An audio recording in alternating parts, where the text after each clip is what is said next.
చెప్పాలి. అందరు బాగున్నారా? గుడ్. చాలా మంది బాగున్నారు, కొంతమంది అనారోగ్య స్థితిలో ఉన్నారు, కొంతమంది ఇరుకుల్లో ఇబ్బందులు ఉన్నారు. ఏది ఏమైనప్పటికీ కూడా మనందరినీ కాచి కాపాడుతున్న దేవుడు నిరంతరము మనకు తోడై ఉండి మన కష్ట దుఃఖాలలో సంతోషాలలో అన్నిటిలో మనకు తోడుగా ఉండి మనల్ని నడిపిస్తున్న దేవునికి మరొకసారి మనం అందరము వందనాలు తెలియజేద్దాం దేవునికి. ఈరోజు మనం నేర్చుకుంటున్నటువంటి అంశము విలువైనవి కోల్పోకు, విలువైనవి కోల్పోవద్దు.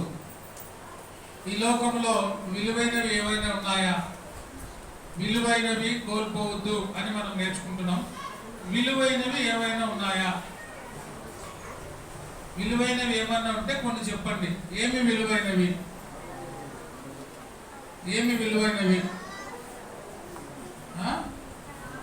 ఆత్మ విలువైనది, ఇంకా ప్రాణము, ఇది ఫైనల్. ఆత్మ ప్రాణము విలువైనవి. ఇంకా ముందు ఏమన్నా విలువైనవి ఉన్నాయా?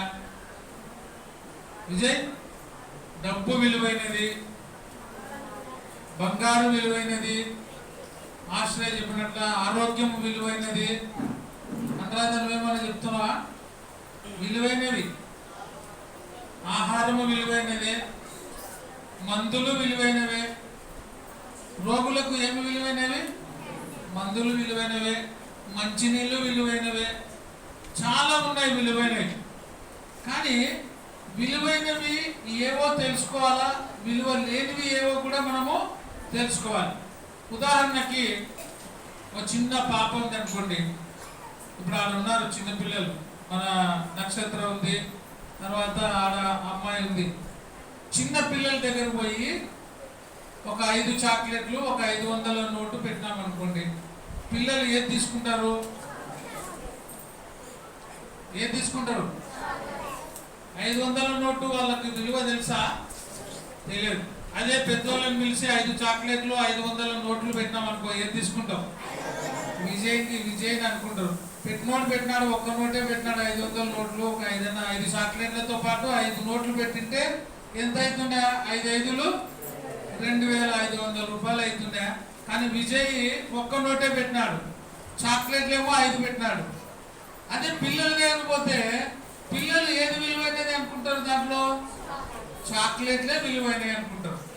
దేవుడు కూడా మానవులైన మనందరూ కూడా ఏం చెప్తాడంటే, ఏది విలువైనది, ఏది ఖ్యాతి అయినది, ఏది రమ్యమైనదో మీరు పరీక్ష చేసుకోండి అని చెప్తున్నాడు. ఫిలిప్పీలకు రాసిన పత్రిక 4వ అధ్యాయము 8వ వచనాన్ని చదువుకుందాం. పిల్లలకేమో డబ్బు యొక్క విలువ తెలియదు, పెద్దలకు డబ్బు విలువ తెలుసు. అయితే మనకు ఏది అవసరమో, ఏది మన జీవితంలో విలువైనవి అని దేవుని మాట మనకు చెప్తుందంటే, మెట్టుకు సహోదరులారా. మెట్టుకు అంటే ఎటుపోయినా చివరికి సహోదరులారా, ఏ యోగ్యత అయినను మీకు ఏదైనా మెప్పైన ఉండిన ఎడలా. చూడండి, బాగా జాగ్రత్తగా వినాలా. దేవుడు మనతో ఏం చెప్తాడంటే, ఏవి సత్యమైనవో, ఏవి మాన్యమైనవో, ఏవి రమ్యమైనవో, ఏవి న్యాయమైనవో, ఏవి పవిత్రములైనవో, ఏవి రమ్యమైనవో, ఏవి ఖ్యాతి గలవో, వాటి మీద మీరు ఏం పెట్టాలా? ధ్యాస పెట్టండి, ధ్యానం ఉంచండి అని దేవుని మాట చెప్తుంది. మీరు కూడా దేని మీద ధ్యాస పెట్టినారు? దేవుడు ఏం చెప్తున్నాడు? మెట్టుకు సహోదరులారా, ఏ యోగ్యత అయినను మెప్పైనను మీకు ఉండిన ఎడల, ఏవి సత్యమైనవో, మరి చదువుతున్నా, ఏవి మాన్యమైనవో, ఏవి న్యాయమైనవో, ఏవి పవిత్రములైనవో, ఏవి రమ్యమైనవో, ఏవి ఖ్యాతి అయినవో, వాటి మీద ధ్యానము ఉంచుకొనుడి. దేని మీద ధ్యానం ఉంచాలంట? ఏవి ఇంపార్టెంటో దాని మీద మీరు ధ్యానం ఉంచండి అని చెప్తుంది. మనకు కూడా దేని మీద ధ్యానం ఉంటుంది? స్త్రీలకైతే అన్నిటికంటే ఎక్కువ దేని మీద ధ్యాస ఉంటుంది?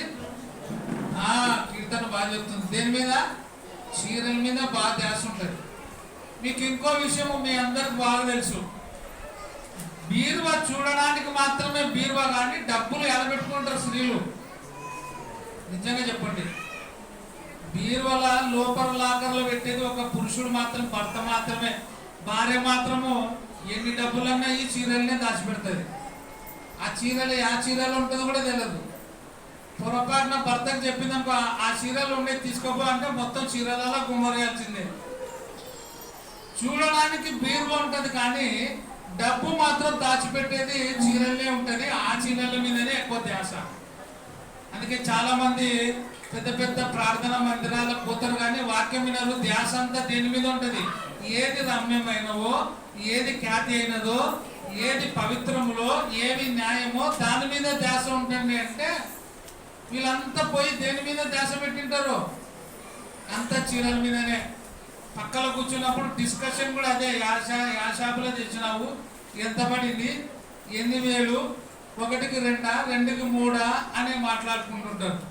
కానీ దేవుని మాట ఏం చెప్తుందంటే, ఏది ఖ్యాతి అయినదో, ఏది రమ్యమైనదో, ఏది న్యాయమైనదో, ఏది విలువైనదో దాని మీద మీరు ధ్యానము పెట్టండి అని దేవుని మాట చెప్తుంది. ఈరోజు మనం ఏం నేర్చుకుంటున్నామంటే, విలువైనవి కోల్పోవద్దు.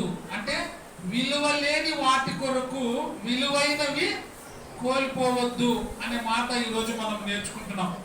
మనము ఎప్పుడు విలువైన వారమే చెప్పండి? మనము ఎప్పుడు విలువైన వారమైనాం? ఎప్పుడు మనం విలువైన వారమైనాం? దేవుడు మనల్ని కొన్నప్పుడు మనం ఏమైనామో విలువైన వారమే. అంతకు ముందు మనం ఎవరమో? విలువ లేని వారమే, పాపులుగా ఉన్నాం. పాపులుగా, ద్వేషకులుగా, క్రీస్తుకు ఇష్టము లేని వారుగా, లోకస్తులుగా, పనికిమాల వారుగా ఉండే మనలను పనికొచ్చే వారుగా, విలువైన వారుగా ఎప్పుడు చేస్తాడు దేవుడు? తన స్వరక్తం ఇచ్చి కొన్నప్పుడు, స్వరక్తం ఇచ్చి మనల్ని సంపాదించినప్పుడు మనం ఏమైనామో విలువైన వారుగా అయినామో. మొన్న చాలా మంది మీటింగ్ పోయినారు, మీటింగ్ వచ్చినారు కూడా వీకర్ సెక్షన్లో. నీ ఎడల దేవుని ఉద్దేశం ఏమి అని నేర్చుకున్నారు కదా. ఏమి దేవుని ఉద్దేశం? మనుషుని ఎడల దేవుని ఉద్దేశం ఏమని నేర్చుకున్నారు చెప్పండి? పోయిన వాళ్ళు చెప్పండి కొంచెం, ఏమని నేర్చుకున్నారు? నీ ఎడల మీ నాన్న ఉద్దేశం ఏమి? నీ ఎడల మీ అమ్మ ఉద్దేశం ఏమి? సింపుల్గా సురేష్, మీ పిల్లల పక్షాన నీ ఉద్దేశం ఏమి?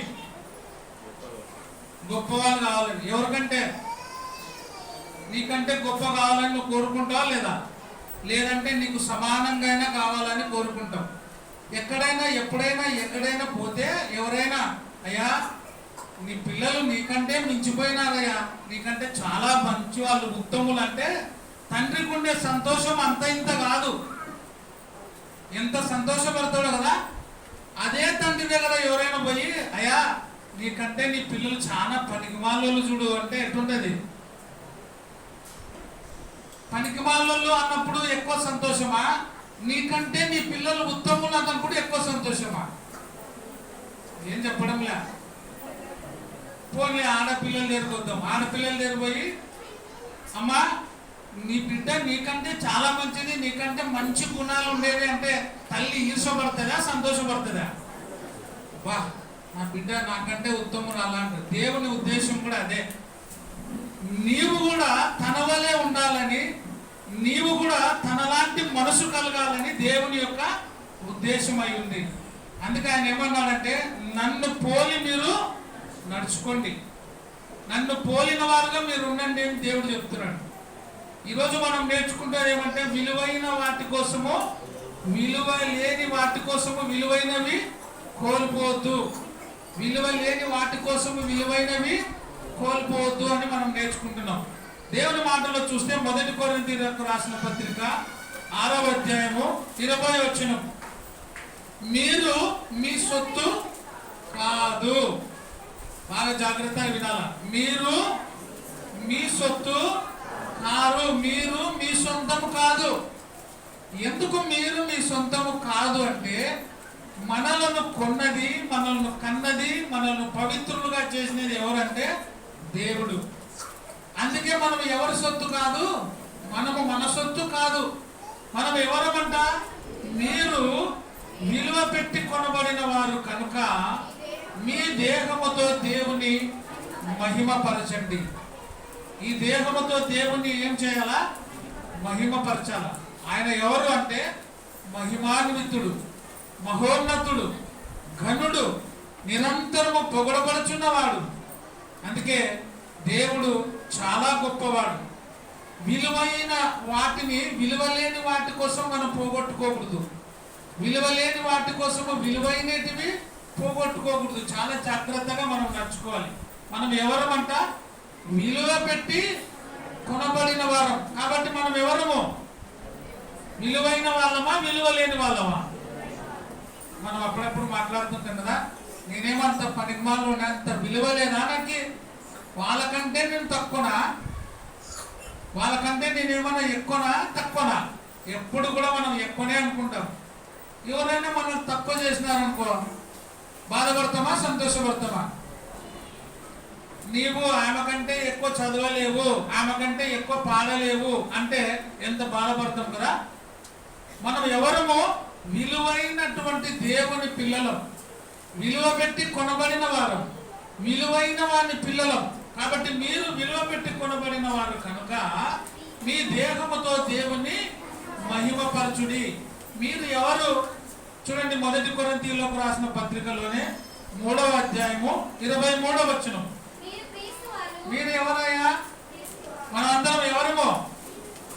ఎవరు మనము? ఇండివిజువల్ గా తీసుకుంటే ఒక్కొక్కరు ఒకరు, అవునా కదా? ఇంటి పేర్లు ఉన్నాయా లేదా మీ అందరికి? ఇంటి పేర్లు ఉన్నాయి.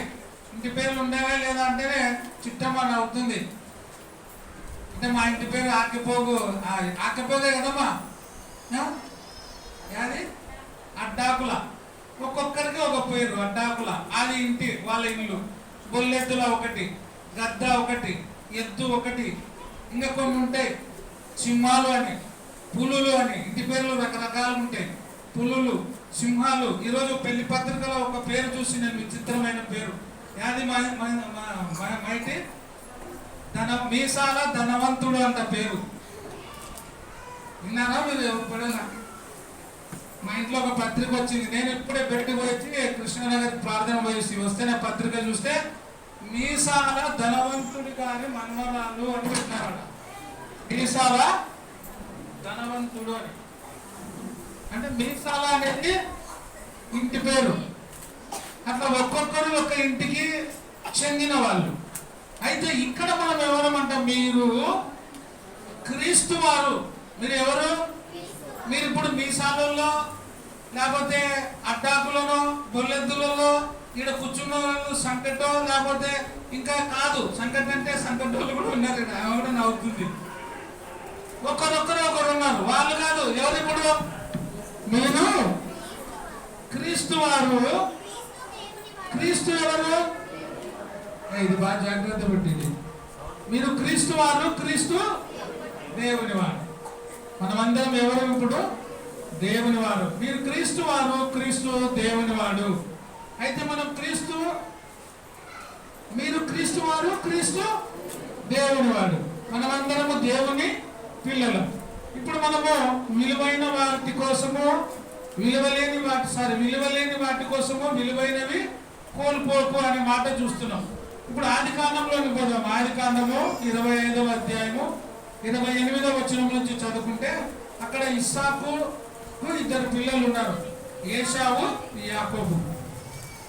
ఈ ఇద్దరు కూడా ఉన్నప్పుడు అక్కడ ఒక గొప్ప సంఘటన జరిగింది. అదేమో మనం చూద్దాం. ఇస్సాకు ఏశావు తెచ్చిన ఈ వేట మాంసమును తినుచుండువాడు కనుక అతన్ని ప్రేమించను. తండ్రి పెద్ద కుమారుని ప్రేమిస్తున్నాడు. సామాన్యంగా ఒక ఇంట్లో 2 కొడుకులే ఉంటే, బిడ్డలు ఎవరు లేరు, 2 కొడుకులు అనుకో, పెద్ద కొడుకు మీద ఎక్కువగా ప్రాణం ఉంటుంది తండ్రికి. చిన్న కొడుకు మీద కూడా ఉంటుంది, కానీ ఎక్కువగా పెద్ద కొడుకు మీద ఉంటుంది. ఒకవేళ ఒక బిడ్డ ఒక కొడుకు ఉన్నారనుకోండి, తల్లికి బిడ్డ మీద ఎక్కువ ప్రేమ, తండ్రికి బిడ్డ మీద ఎక్కువ ప్రేమ, కొడుకు మీద తల్లికి ఎక్కువ ప్రేమ ఉంటుంది. అందరి మీద ప్రేమ ఉంటుంది కానీ లోపల ఇంటర్నల్ గా కొద్దిగా ఎక్కువ ప్రేమ దాగి ఉంటుంది. ఇక్కడ కూడా ఇస్సాకుకి ఏశావు ఏం తెచ్చేవాడంట? వేట మాంసము తీసుకొని వచ్చేవాడు. అయితే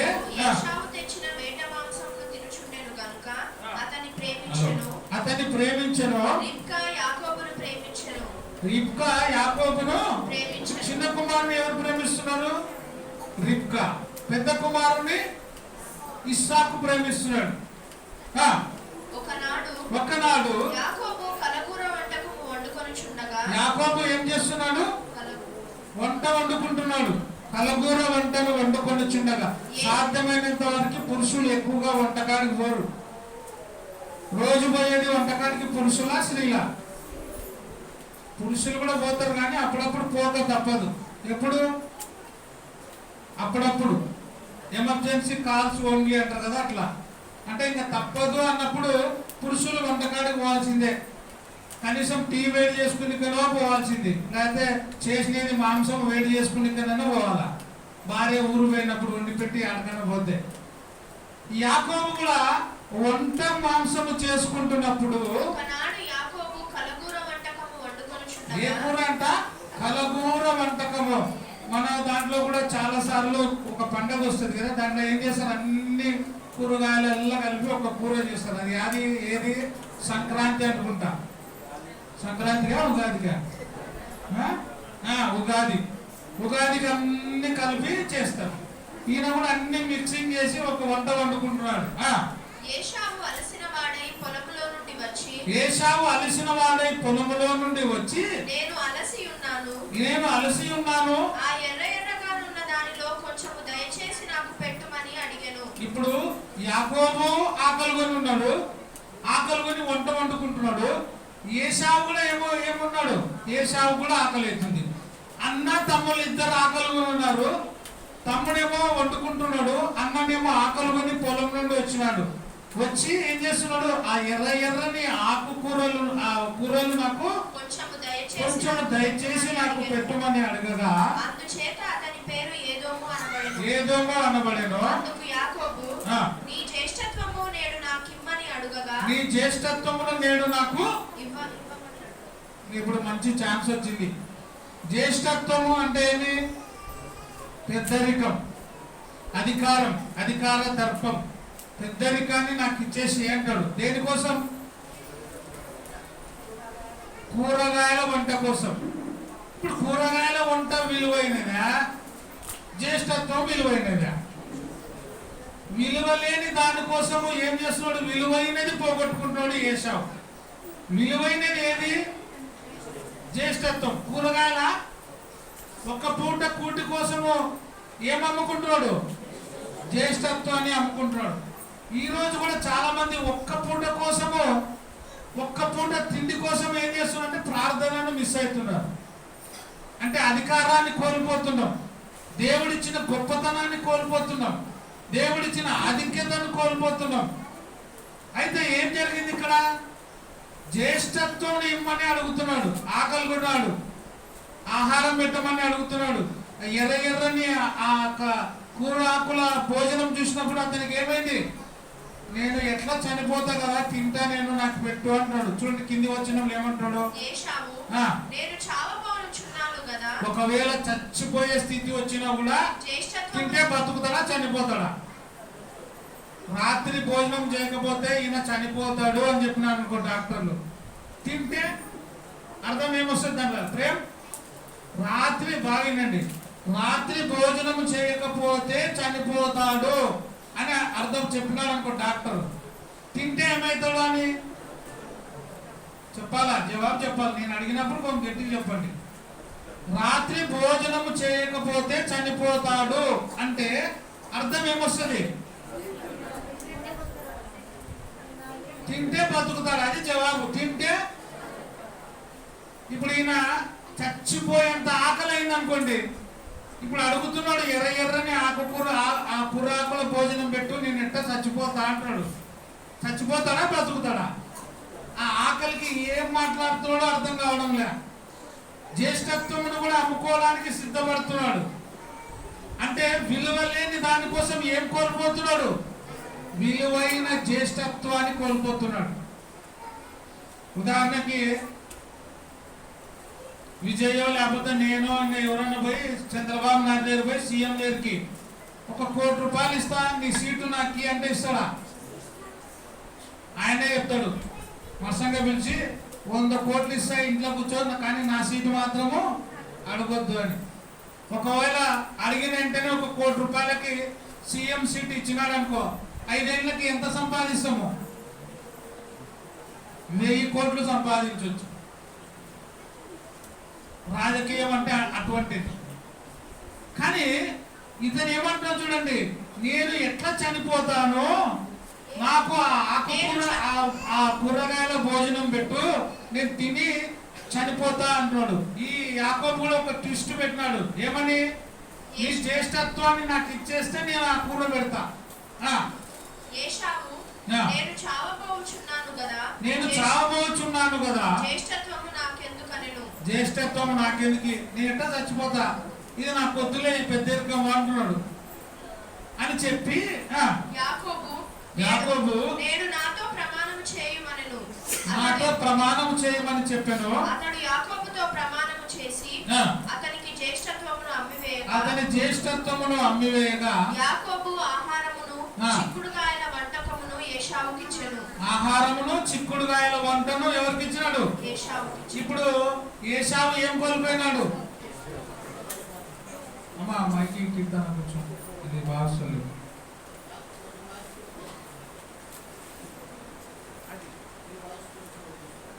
హలో హలో బాగా వస్తుంది, ఏం పర్లేదు. ఏశావు ఏం అమ్ముకున్నాడు? జవాబు ఇవ్వాల. ఏం అమ్మినాడు? ఇప్పుడు విలువ లేని దానికోసం ఏం కోల్పోయినాడు? విలువైనది కోల్పోయినాడు. ఈరోజు మనం నేర్చుకునేది ఏమంటే, విలువ లేని దానికోసము విలువైనది కోల్పోవద్దు. అప్పుడప్పుడు మనం అంటాం కదా, ఏమంటామంటే, ఏం 1 పూట తినకుండా చచ్చిపోతావా? 1 పూట కోసం ఇంత ఇది చేస్తున్నావు కదా, 1 పూట ఎల్లిపాకారం తినలేవా? రోజు కూరగాయలు తింటున్నావు కదా, లేకపోతే అన్నమే లేదనుకో, 1 పూట తినకుండా చచ్చిపోతావా అంటాం కదా. ఇతను కూడా ఏం చేసినాడు? 1 పూట కూటి కోసము తన జ్యేష్ఠత్వాన్ని అమ్మేసుకున్నాడు. ఎంత ఘోరమైన స్థితి చూడండి. ఈ రోజు కూడా, ఇప్పట్లో కూడా చాలా మంది 1 పూట కోసము, దాని కోసము దేవుని ఎడల ఉండే ప్రేమను మనం కోల్పోతున్నామేమో జాగ్రత్తగా చూసుకోవాలి. ఇంకొక మాట 84వ కీర్తన 10-11 చూస్తే, నీ ఆవరణములో 1 దినము గడుపుట 1000 దినముల కంటే శ్రేష్టం. ఇప్పుడు ఏది విలువైనది? దేవుని ఆలయములో గడపడం విలువైనదా, బయట గడపడము విలువైనదా? ఈరోజు మనిషి బయట గడపడం కోసము, బయటి పనుల కోసము విలువైన దేవుని మందిరములో గడిపేదాన్ని కోల్పోతున్నాడు. కానీ దేవుని మాట ఏం చెప్తుంది? నీ ఆవరణములో 1 దినము గడుపుట 1000 దినముల కంటే ఏమంట? ఇది శ్రేష్టమైనది, ఇది విలువైనది. దీన్ని కోల్పోకూడదు, ఆరాధనను కోల్పోకూడదు, ఆదివారాన్ని కోల్పోకూడదు. నువ్వు బయట ఎంత గడిపినా, బయట నువ్వు ఎంత సమయం ఇచ్చినా అది విలువైనది కాదు. విలువ లేని దానికోసము విలువైన ఆరాధనను నీవు పోగొట్టుకోకూడదు. ఎట్లయితే ఈ ఏశావు ఈ కూరగాయల కోసము ఏం చేసినాడు? కూరగాయల భోజనము కోసము తన జ్యేష్ఠత్వాన్ని అమ్ముకున్నాడో, నీవు కూడా విలువ లేనటువంటి దానికోసము, పనికిరాని సమాజము కోసము, పనికిరాని సమయము కోసము నువ్వు బయట గడిపి దేవుని సమయాన్ని నువ్వు దొంగిలించొద్దు. దేవుని సమయము దేవునితోనే గడపాలి. అందుకే నీ ఆవరణములో 1 దినము గడుపుట 1000 దినముల కంటే శ్రేష్టమైనది.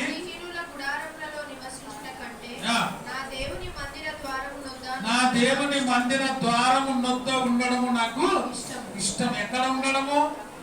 దేవుని మందిర ద్వారము దగ్గర ఉండడమే నీకు విలువైనది. దేవుని మందిర ద్వారం దగ్గర ఉంటే నీకు విలువ, దేవుని మందిరములో ఉంటే నీకు విలువ. అది 1000 దినముల కంటే నీకు శ్రేష్టం.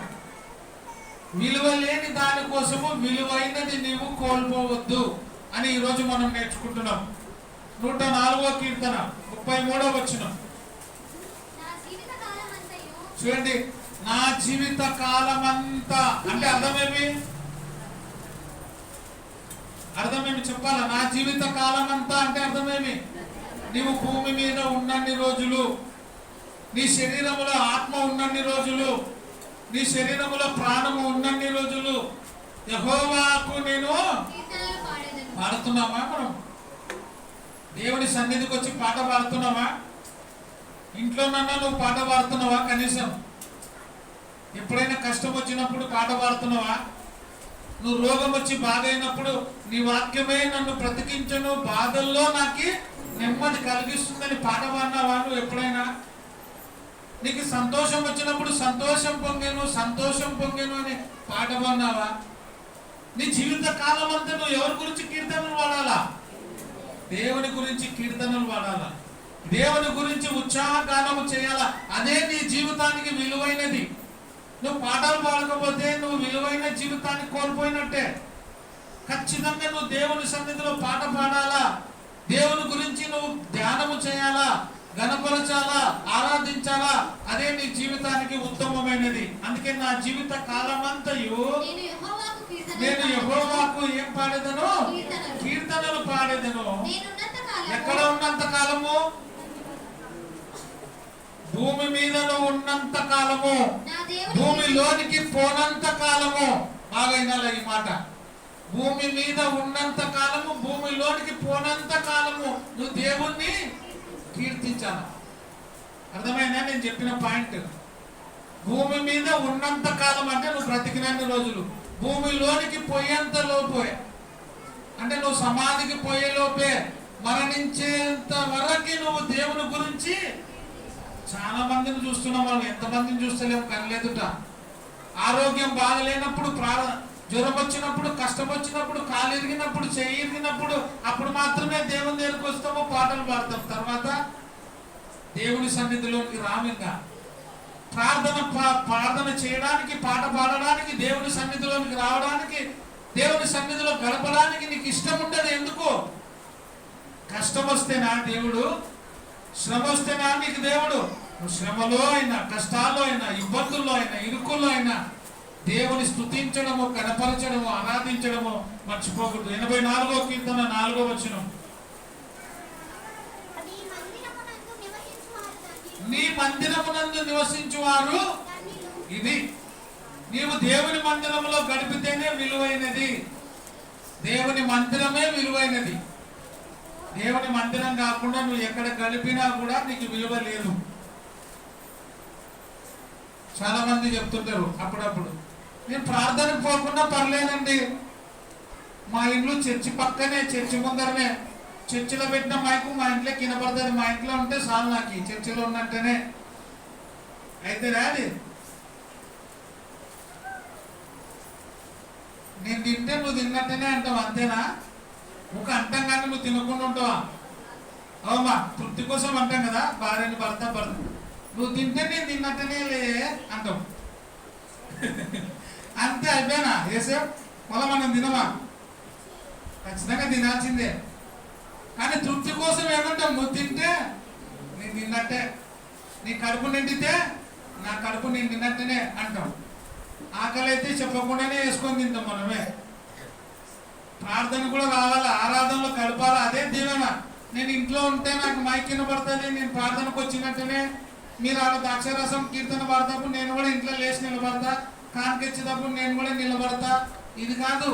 ఎక్కడికి రావాలా? ప్రార్థనకి రావాలా, ఆరాధనలోకి రావాలా. అందుకే నా ఆవరణంలో ఒక దినము గడుపుట 1000 దినముల కంటే కూడా శ్రేష్టమైనది. విలువ లేని దానికోసం విలువైన నీ జీవితాన్ని పాడు చేసుకోవద్దు. దేవుని మందిరమే విలువైనది, దేవుని మందిరమే ప్రాముఖ్యమైనది. అందుకే నీ మందిరమునందు నివసించు వారు ధన్యులు, వారు నిత్యము నిన్ను స్తుతించెదరు. న్యాయ న్యాయాధిపతులు చూడండి, చదువుకుందాం 9వ అధ్యాయం 8వ వచనం నుంచి. ఇక్కడ చెట్లన్నీ కూడా రాజు కావాలని అనుకుంటున్నాయి, రాజు కావాలనుకొని మాట్లాడి నిర్ణయం తీసుకొని పోతున్నాయి. చూడండి ఏం జరిగిందో. చెట్లన్నీ కూడా తమ మీద ఒక రాజుని నియమించుకోవాలా అని ఒక ఆలోచన చేసినట్ట.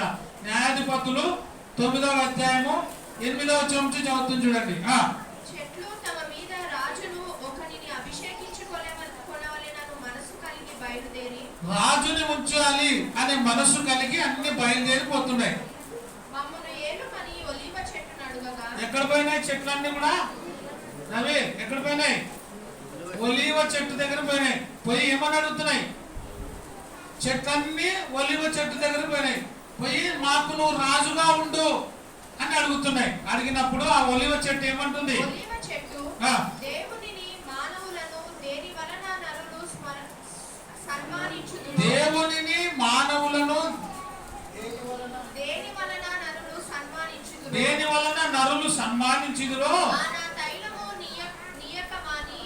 నా తైలము ఇయ్యక మాని చెట్ల మీద రాజునయుండి ఇటు అటు ఊగుటకు నేను వచ్చేదన. అంటే దానికి విలువ తెలుసు. దేవుని మనుషులను సంతోష పెట్టడమే దానికి విలువ. ఆ విలువని నేను కోల్పోయి రాజుగా ఉండి ఇటు అటు తిరగడానికి నేను ఉండాలా? నాకు వద్దు అని ఏ చెట్టు అంటుంది? ఒలీవ చెట్టు. అంటే రాజుగా ఉండడము కంటే దేవుణ్ణి మనుషులని సంతోష పెట్టడమే దానికి విలువ. అందుకే ఆ విలువని నేను కోల్పోను అంటుంది. విలువ లేని దానికోసం విలువైన దానిని నేను కోల్పోను అని చెప్తుంది ఈ చెట్టు. ఇంకొక చెట్టు దగ్గర పోయినాయి అని వాటితో అనేను. అప్పుడు చెట్లు నీవు వచ్చి మమ్మను ఏలుమని అంజూరపు చెట్టును అడుగగా, ఏ చెట్టు దగ్గర పోయినాయి? రెండవదిగా అంజూరపు చెట్టు. మొదటిది ఒలీవ చెట్టు, రెండవది అంజూరపు చెట్టు దగ్గర పోయినాయి. పోయి ఉదాహరణకు ముందు విజయ్ దగ్గర పోయినారు, తర్వాత ఫ్రేమ్ దగ్గర పోయినారు. పోయి అడిగినప్పుడు అప్పుడు ఏమంటున్నారు? అంజూరపు చెట్టు చెట్ల మీద రాజునై ఉండి ఇటు అటు ఊగుటకు నా మాధుర్యమును నా మంచి ఫలములను, అయ్యా నేను కూడా రాజుగా ఉండడం నాకు ఇష్టం లేదు, నా మాధుర్యమును నా మంచితనమును మంచి ఫలములను నేను ఇయ్యక మానుదునా. నేను కూడా వద్దు, రాజుగా ఉండడం నాకు ఇష్టము లేదు. నాకు ఏది ఇంపార్టెంట్, ఏది విలువైనది? దేవుని మానవులను సంతోషపరచడమే నాకు విలువైనది. విలువ లేనటువంటి ఆ రాజుగా ఉండడం నాకు ఇష్టం లేదు అని ఈ చెట్టు కూడా చెప్పింది. మూడవది అటు తర్వాత చెట్లు ఏ చెట్టు దగ్గర పోయినా? మూడవదిగా ద్రాక్ష చెట్టు దగ్గరికి వెళ్ళగా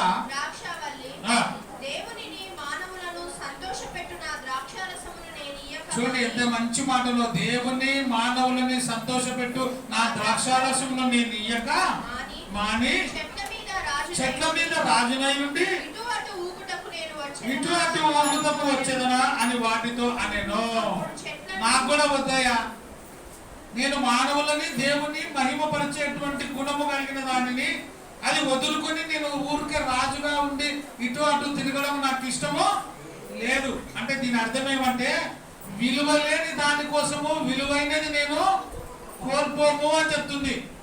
ఇప్పుడు చివరిగా ఏ చెట్టు దగ్గరికి పోయినా అది రెడీగా చూస్తుంది. ఇంకా నా దగ్గరికి ఎప్పుడు వస్తారా, నన్ను ఎప్పుడు రాజుగా ఉండమంటారా అని ఎదురు చూస్తుంది ఒక చెట్టు. ఆ చెట్టు ఏమి?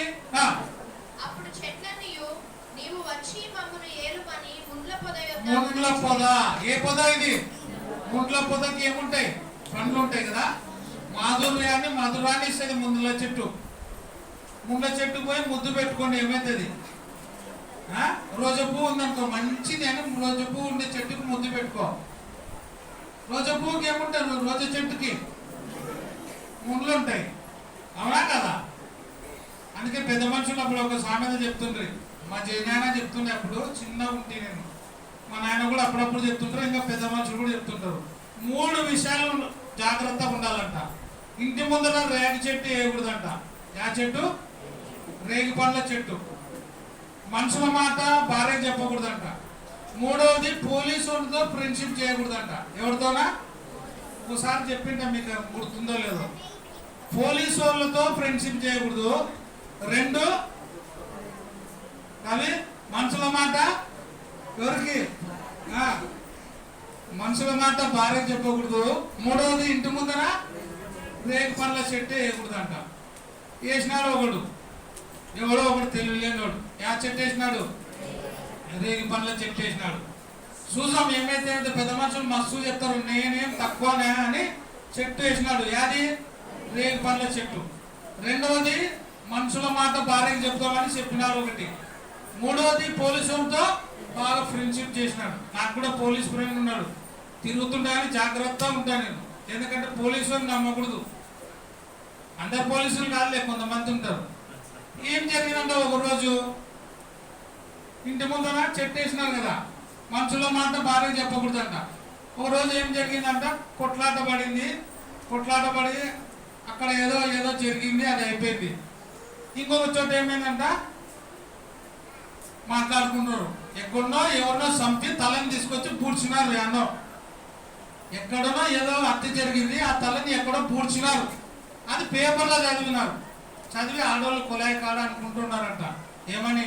ఆ తలని ఎట్టెట్ట చేసినారు కానీ తెచ్చి మన ఊర్లోనే పూడ్చినారు అనుకుంటూ ఉన్నారంట. ఆయన ఈ మాంసం కొట్టేది ఆయన తల కొట్టి ఆయన పూడ్చినాడంట. తల మేక తల ఉంటుంది కదా, దాన్ని కొట్టి పూడ్చినారు. అందరూ మాట్లాడుకుంటున్నారంట. ఆ తలని తెచ్చి ఆడ పూడ్చినారంట యానో అని పేపర్లు ఉండేది చదివితే ఆమె అయిందంట. ఇదేమైంది, ఎబ్బో నా మొగుని గురించి అనుకుంటున్నారని పక్కల ఆమె పోయి ఆ తల గురించి ఆడ చెప్పాకు, అది చేసినది నా మొగుడే చూడు అని చెప్పిందంట. ఏమని చెప్పింది? ఆ తల పూడ్చినది నా మొగుడే అని. ఈమెనేమో ఈ తల గురించి చెప్తుంది, వాళ్ళేమో ఆ తల గురించి మాట్లాడుకుంటున్నారు. అది ఆ నోట ఈ నోట్లో పడి ఎక్కడ పోయింది? పోలీస్ స్టేషన్ పోయింది. పోలీసు వాళ్ళు అనుకుంటారంట ఈ హత్య జరిగిన వాడిని పట్టించడానికి ఇన్ని డబ్బులు అని ప్రకటన చేసినారు. వచ్చినాడు ఎవరంటే ఈయన క్లోజ్ ఫ్రెండే వచ్చినాడు కంప్లైంట్ చేస్తే. వీడు అనుకోడంట మా ఫ్రెండేలే, మా ఫ్రెండే ఏమనుకోడు, నేను చెప్పినా కూడా నా భార్య చెప్పినా ఏమనుకోడు అనుకున్నాడు. వాడే వచ్చినాడు, వాడే పీడీలు వేసినాడు, వాడే స్టేషన్ దొరికిపోయాడు. ఒరే ఒరే నేను కాదురా, నన్ను నమ్మురా, నాకు అస్సలు తెలియదురా, నా భార్య ఎటు చెప్పిందో ఏమంటాడు, అవన్నీ ఏమో తర్వాత చూసుకున్న ముందర స్టేషన్కి రాని. సరే వస్తా ఆగు అని చెప్పి వాడు ఎండకు పోయేటప్పుడు రుమాలా చుట్టుకొని వస్తున్నాడు అంట. బైక్కి వస్తుంటే ఆ రేగి చెట్టుకి తువాలా చుట్టుకునేది, ముళ్ళు ఉంటాయి కదా, తువాలా చుట్టుకుంటే నెత్తికొండ తువాలా ఆ చెట్టుకే తగిలింది. ఉత్త నెత్తితోనే పోయినాడు. ఏమైంది ఇప్పుడు? రేగి చెట్టు వేసినందుకు తల మీద బట్టమాయ, ఉన్న మాట చెప్పినందుకు పెళ్ళానికి మొగుడు ఏమా స్టేషన్ బాలయ్య, వచ్చినది పోలీసులతో ఫ్రెండ్ చేసినందుకు ఏమా స్నేహం చేసినందుకు వాడే వచ్చి స్టేషన్కి తీసుకుపోయా. కాబట్టి ఈ మూడు చేయకూడదంట. ఇంటి ముందర రేగు చెట్టు వేయకూడదు, మనుషుల మాట చెప్పకూడదు, పోలీసుతోనే స్నేహము చేయకూడదు. ఇప్పుడు ఈ చెట్లన్నీ ఆ చెట్ల దగ్గర పోయి అడిగినాయి రాలే. ద్రాక్ష చెట్టు, అంజూరపు చెట్టు, తర్వాత ఒలివ చెట్టు, ఇంకోటి ఒలివ చెట్టు, అంజూరపు చెట్టు, ద్రాక్ష చెట్టు. ఇప్పుడు ముళ్ళ చెట్టు రెడీగా ఉంది. ముళ్ళ చెట్టు దగ్గర పోయినాయి.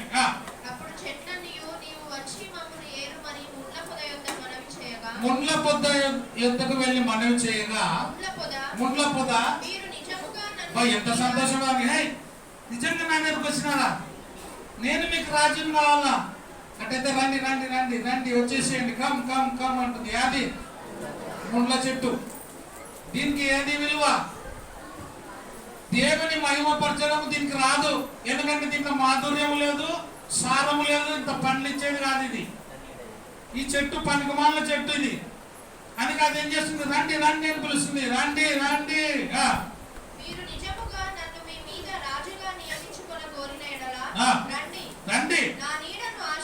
యారికి రమ్మంటుంది? నా నీడకు రండి.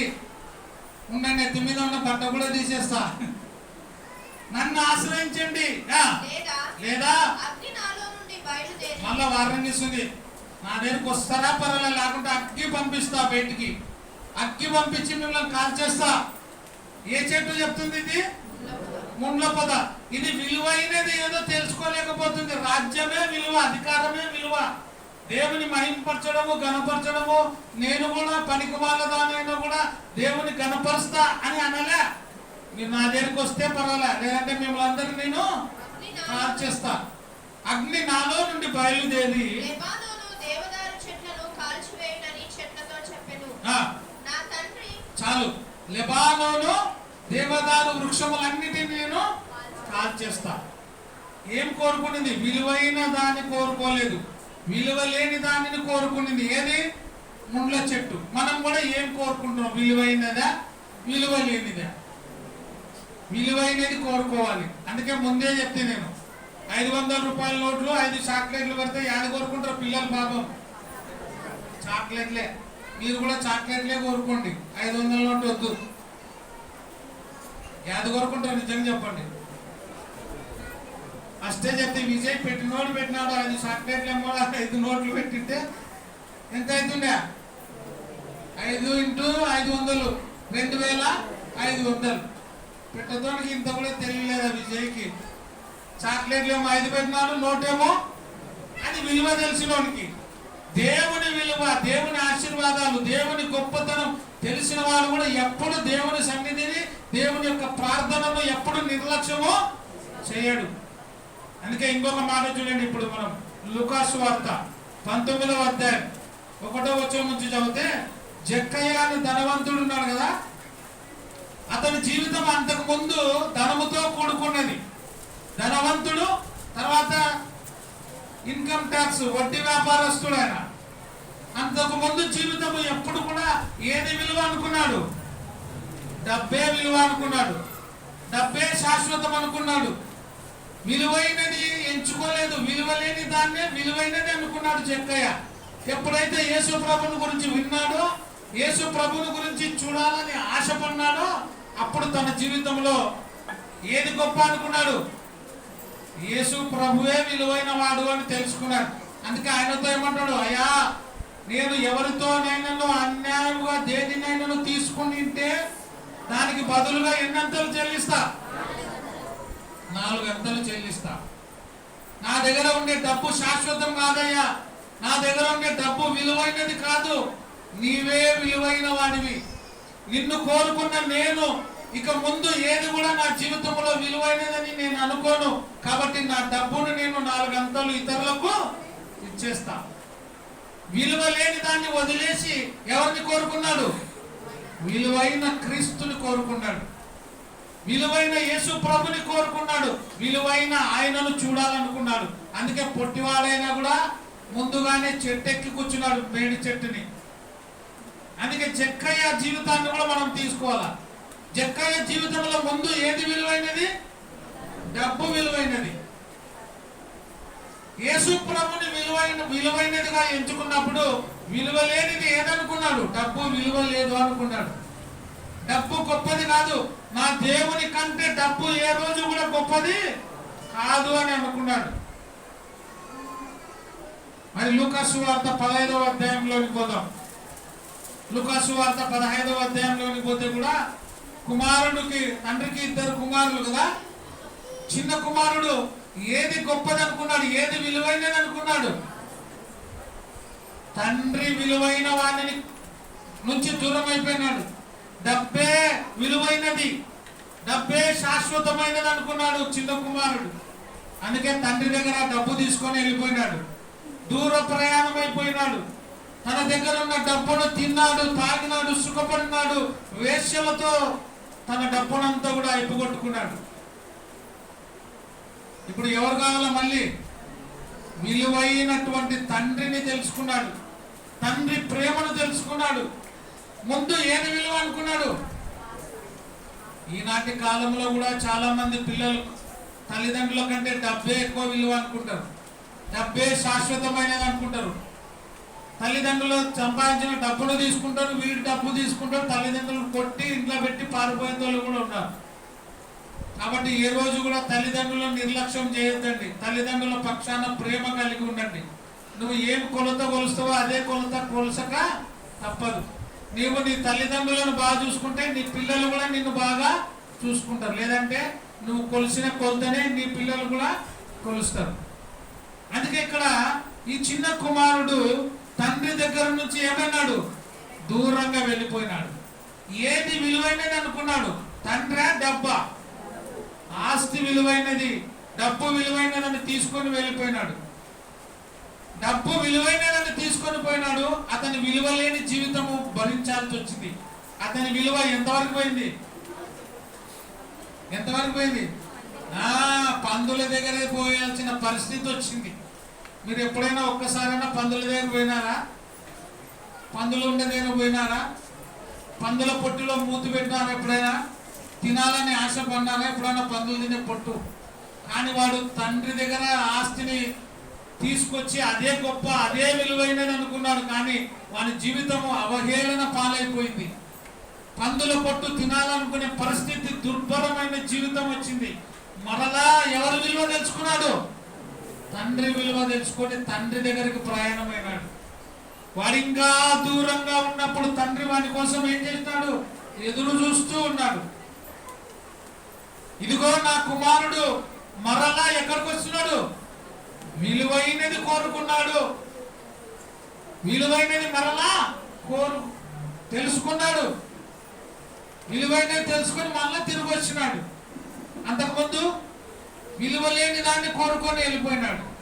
కాబట్టి నువ్వు కూడా ఎక్కడ పోతున్నావు జాగ్రత్తగా చూసుకో. న్యాయాధిపతులు చదువుకున్నాం కదా, న్యాయాధిపతులు, లూకాసు సువార్త, యెహెజ్కేలు చదువుకుందాం. యెహెజ్కేలు 17వ అధ్యాయము 22వ వచనం. యెహెజ్కేలు చదువమ్మా. మరియు ప్రభువైన యెహోవా ఇలాగు సెలవిచ్చుచున్నాడు, ఎత్తైన దేవదారు వృక్షము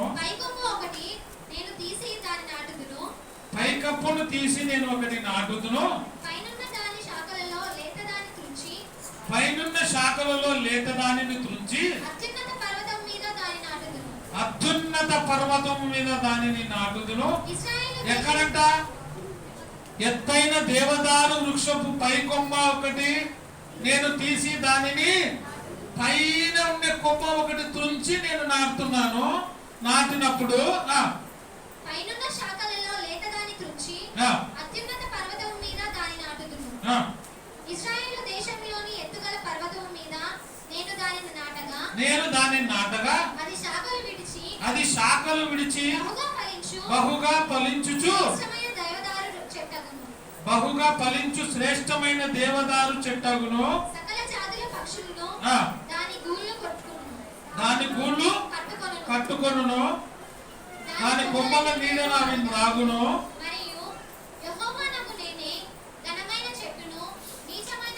ఘనమైన చెట్టును ఏం చేస్తున్నాడంట? ఘనమైన చెట్టును నీచమైనది గాను, నీచమైన చెట్టును ఘనమైనది గాను చేయవాడననియు, పచ్చని చెట్లు ఎండిపోవునట్లును, ఎండిన చెట్లు నివసించినట్లును చేయవాడననియు.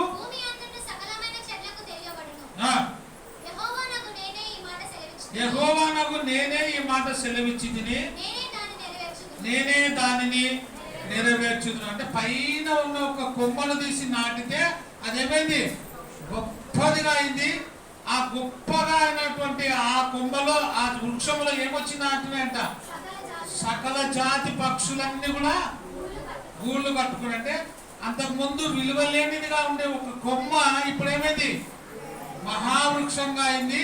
పక్షులన్నీ వచ్చి దాని చాటున నివాసం చేస్తున్నాయి. ఈరోజు నీవు కూడా విలువ లేని దానిని అనుకుంటూ ఉండొచ్చు. విలువ లేదు నాకే అని నువ్వు అనుకుంటుండొచ్చు. విలువ లేని నిన్ను దేవుడు తీసి నాటితే నీవేమవుతావు? విలువైన దానిగా, గొప్ప దానిగా, గొప్ప వాడిగా అవుతావు. నీ చాటున వచ్చి అనేకమైన పక్షులు ఏం చేస్తాయి? నివాసం చేస్తాయి. గొప్ప చెట్టును ఎండిన దానిగా, ఎండిన దానిని గొప్ప మహావృక్షముగా చేయవాడను నేనే అంటున్నాడు ఆయన. కాబట్టి ప్రియమైన దేవుడి సంగమా, ఈరోజు మనం నేర్చుకునేది ఏమంటే విలువ లేని వాటి కోసము విలువైన దానిని పోగొట్టుకోవద్దు. ఈ కుమారుడు కూడా ఏమైనాడు? ఇప్పుడు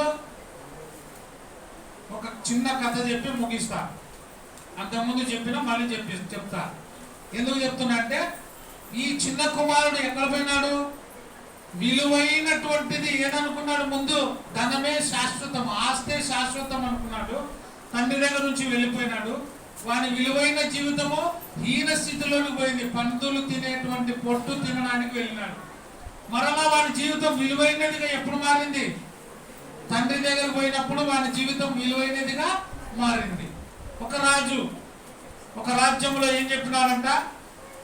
ఆ రాజ్యంలో ఏమేమి జరుగుతుంది, ఆ రాజ్యంలో పరిస్థితులు ఏమి తెలుసుకోవడానికి ఒక భటుని పంపించినాడంటే, ఒక మంత్రిని.